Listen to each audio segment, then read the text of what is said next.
Hello, YouTube, and welcome to Reading Reddit. We have three stories today, and I can't wait because the last one that we have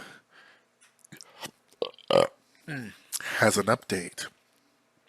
So, our first story takes us to a man who is wondering, am I the asshole for telling my wife that I will not cover her expenses if she quits her job? I, 36 male, have been married to my wife, 34, for 5 years, and we have a 3-year-old son together. My wife finished med school and residency program, and she has been a neurology specialist for 4 years. I have a management job that pays well, but my wife gets paid about 30% more than me. Despite the age gap, almost all of our son's expenses are covered by me, and the bills are split evenly. Recently, my wife came up to me and talked about how she feels she spent all of her adult life working on her career and has always been stressed out by the workload. Now she feels like she should get the fruits of her labor. Therefore, she wants to stop working for 5 years and spend her savings traveling, hiking, partying, buying herself expensive clothes, etc. I asked if she has enough savings to cover half the bills, and she said she doesn't intend to cover any bills and will use all her savings on herself. So she is basically asking me to cover all our bills and our son's expenses while she spends her money on entertainment. I told her if she did that, I will be left with almost zero savings every month, basically living from check to check. She says she sees no problem in that, and I can work overtime if I had to. I was shocked by her answer because it made me question if she even cares about me. She basically has no problem making me struggle while she uses her money for entertainment so I told her that whether she stops working or not is her decision, but I will not cover half the bills. I will not burn myself to cover the expenses of someone with a high paying job while she entertains herself because I believe that is extremely unfair to me.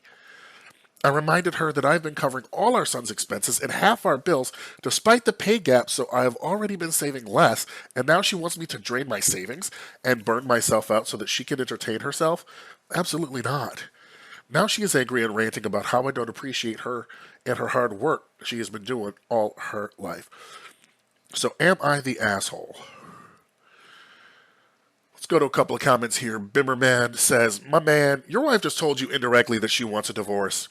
She pretty much said, I don't want to be married. I don't like you very much. Keep the kid, but I want to go out and be single. This is about as plain as it gets. Not the asshole. Why is she not contributing to her son? This is really strange, especially when she earns more than you. How does she not buy him things like groceries, including the stuff that he eats or daycare costs? I'm confused by how this even works. She has adult responsibilities. She has a child. She just cannot stop that. I get that healthcare workers are burning out and need a break and are quitting, but 5 years of you supporting everything and her contributing nothing is not a reasonable plan. And then she said, and OP responds, she buys him minor things, but I cover all his major expenses. And here's the last comment. Nope, not the last comment. Personally, OP, why is she even there? If she thinks that you struggling is no big deal, I say divorce her and make her pay child support. Because she's already told you what she is. You need to believe her. That's exactly what she's telling you she's telling you that she wants to get away from you. So let her. And but I would also state first that before you do anything, there has to be a one-time payment of some kind, because if she ups and quits she'll up and quit her job, demand a payment, a lump sum payment. All right. Our next story is: Am I the asshole for considering divorcing because I think my wife would prefer to be a single mom? Now, I have not read this one yet, so I am going in extremely fresh. My wife, 33 female, and I, 30 male, had some issues in our marriage, and I've reached the point of feeling like enough is enough. We've been married for 7 years, and our son is 3 years old. When my wife learned she was pregnant, she decided to wait to tell me so she could surprise me. By the time she told me, she had told her friends and family. Her family took me finding out after everyone else as her being afraid to tell me and called me on it. She didn't defend me, but claims she did when I was out of the room. Ain't that some old bullshit? Later in her pregnancy, we talked about baby names. She mentioned that she we talked about baby names. She mentioned that she no longer wanted to use the original name we had agreed on because her sister didn't like that name. She told me we were not discussing names with anyone, so I asked why she told her sister, and she said she wanted options. I told her we liked it. Then I asked if she didn't anymore. She said she still did, but she wanted her sister to like the name. Then she said her sister's opinion was too important, and I asked her if her sister's wasn't more important than mine. She said no.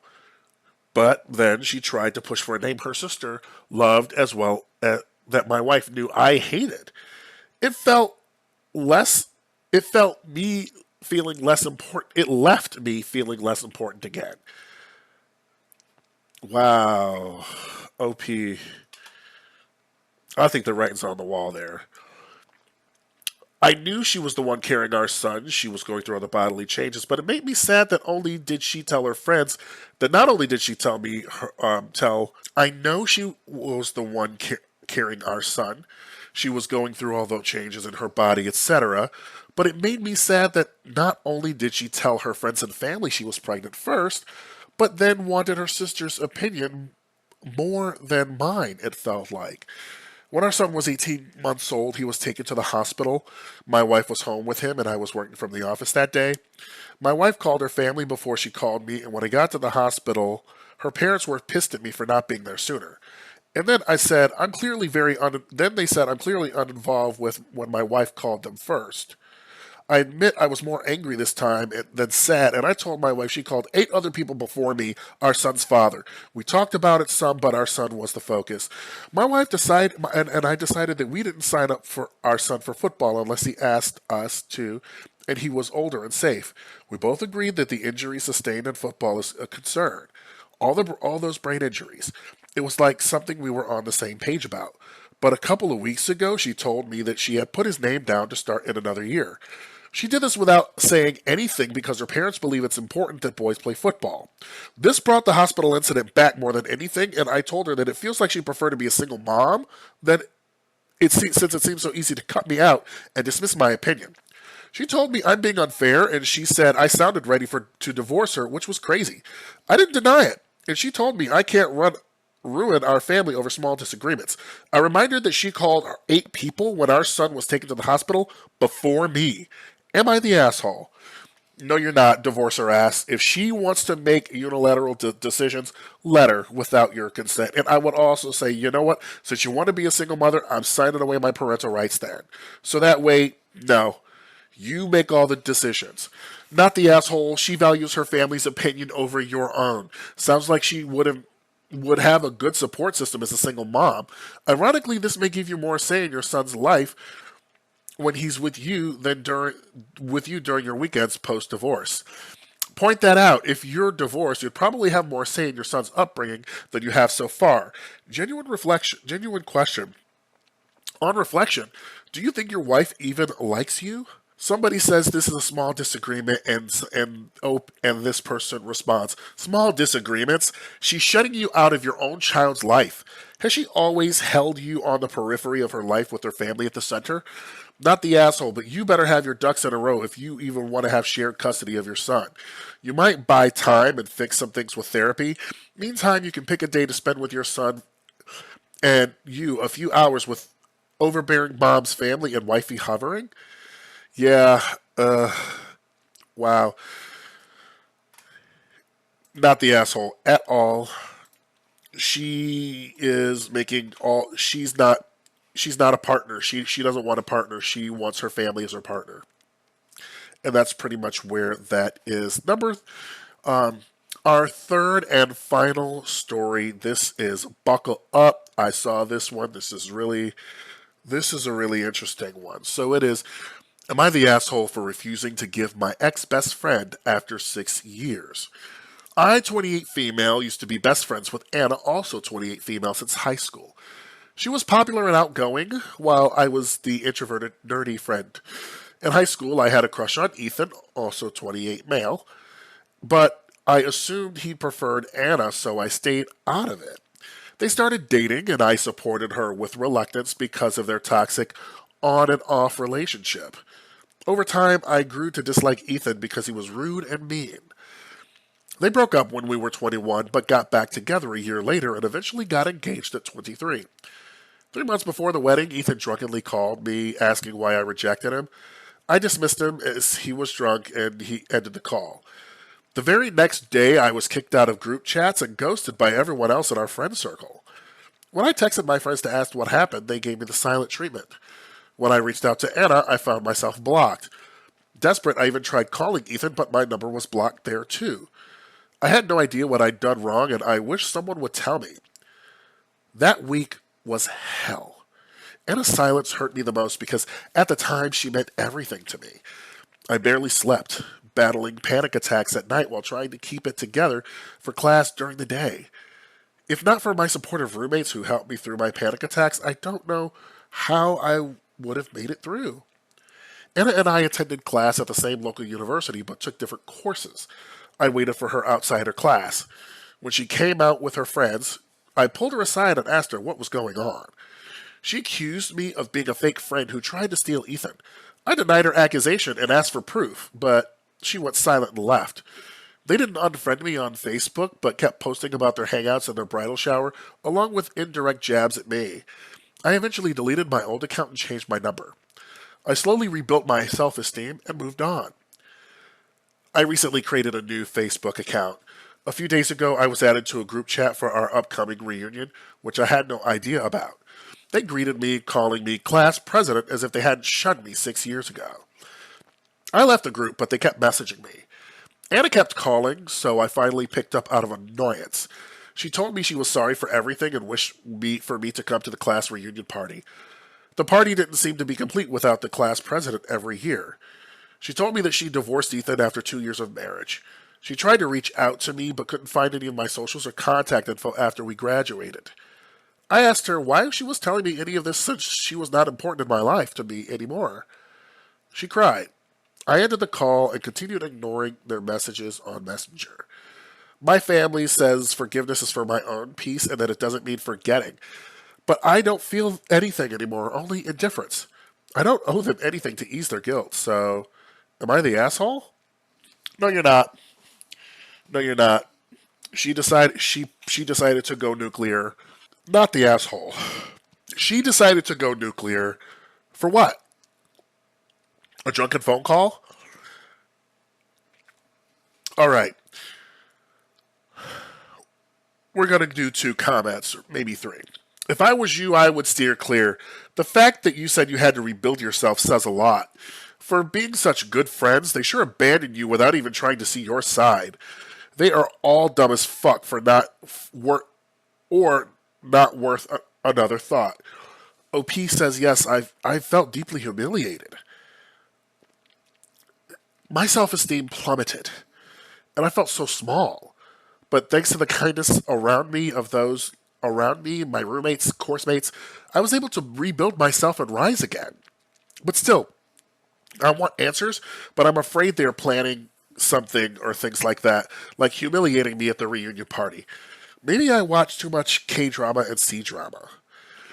And, there's only one more. So, wonder if they're worried that people will judge that you aren't friends with them anymore, and they want to pretend like they weren't assholes. Our school is a tightly knit community where everyone in the same grade knows each other. The other friends from classes actually distance themselves from Anna and my other classmates. Now, after this, we have an update. Just a quick disclaimer, I created my Facebook account 2 weeks ago after mustering the courage to face my past trauma.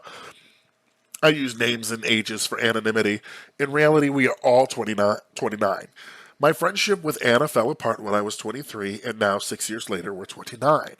I know no one noticed this so far, but I just wanted to clarify.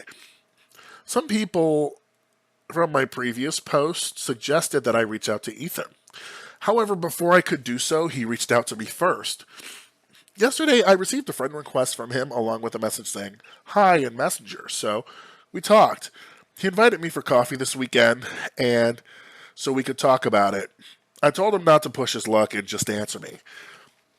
I asked him about his call that night. Since most boys were too intimidated to approach me, they often asked Anna to convey their feelings to me. Ethan was one of them. Apparently, a lot of boys had a crush on me back then.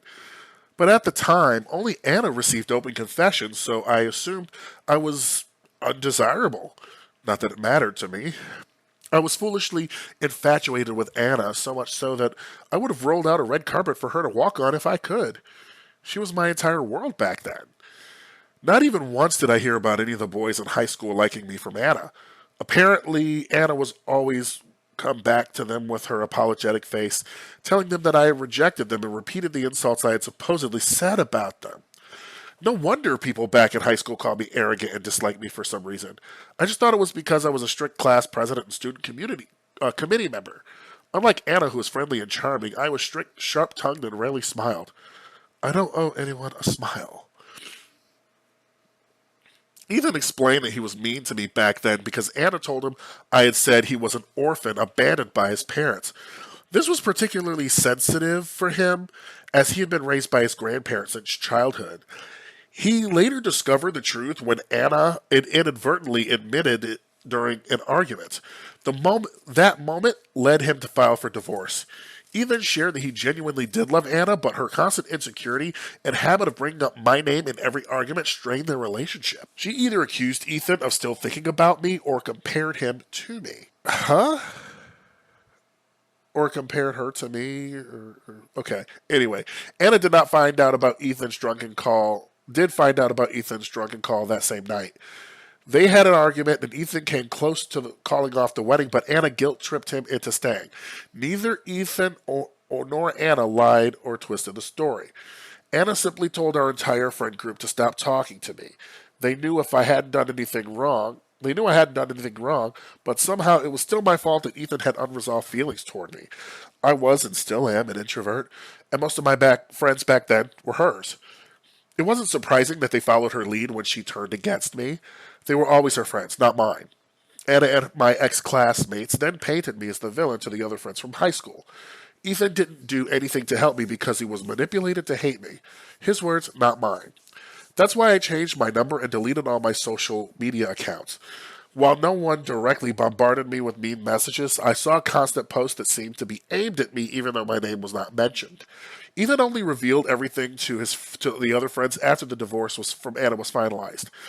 Now, Anna and my ex-classmates are the one being shunned by the others since 2 years ago. Ethan said that he owed me an apology, though he knew it wouldn't be enough after what had happened. While he never smeared my name, he stood on the sidelines and did nothing simply because I rejected him and called him an abandoned orphan during high school. He asked me if I would be going to the upcoming reunion party. It turns out the reunion party this time is for the 1995 high school batch. My ex-classmates probably wanted their former class president to attend for appearances. I told him I wouldn't go. He said I could sit with him and his ex-classmates if I wanted to. But why would I? Brother, ugh. I told him I wouldn't be attending because I have no friends from high school. He mentioned that the others would be sad if they heard that I said that. Well, screw them. I received a lot more messages from old friends, but I didn't respond to any of them. I have no attachment to them. I told Anna that Ethan already told me everything. She called me on Messenger again, sobbing. She admitted that she had been a terrible friend, but that she did care about me. After all those years, I was always on her mind. I was too attached to her back then because she was my first real friend, as I had no friends in middle school. I was too shy and quiet, and I couldn't make friends. Anna taught me how to make friends and overcome my social anxiety and introduced me to a lot of people. I learned to cook from her and took care of her when she was sick. I even protected her from creeps. Everything I did was for her. And now that I think about it, it was unhealthy. Maybe she wanted me to be that version of myself again, only for her convenience. She begged me to try again and said she would be a better person for sure, but I just ended the call and blocked her. After a few minutes of contemplating, I decided to delete my Facebook account again. I have a feeling that if I didn't, they would keep bothering me. I'll settle for a fake account. The reason why I made Facebook account is to play Harvest Town anyway. So sorry for the long post. This will be my one and only update. I want to thank the 4 people who personally messaged me on Reddit. Your messages mean a lot. as not many people have done so much for me in my life. I hope my update answered your questions.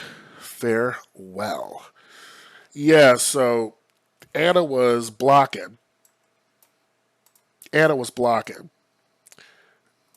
Then had the guy that she liked. She told him that she told him some bullshit. He didn't like her because he thought that she called him an abandoned orphan, which is a sore spot for this guy. And yet she's claiming that she's going to be better. You know what? I hope Anna ends up alone and single forever, because that's exactly what she deserves. Because being single in her mind is being broken, I want her to be broken in her mind forever, because she is a horrible person. All right, thank you so much for joining me for this episode of Reading Reddit. Call your friends, call your cousins, send them here, send them to this video. All right, talk to you soon. Bye-bye.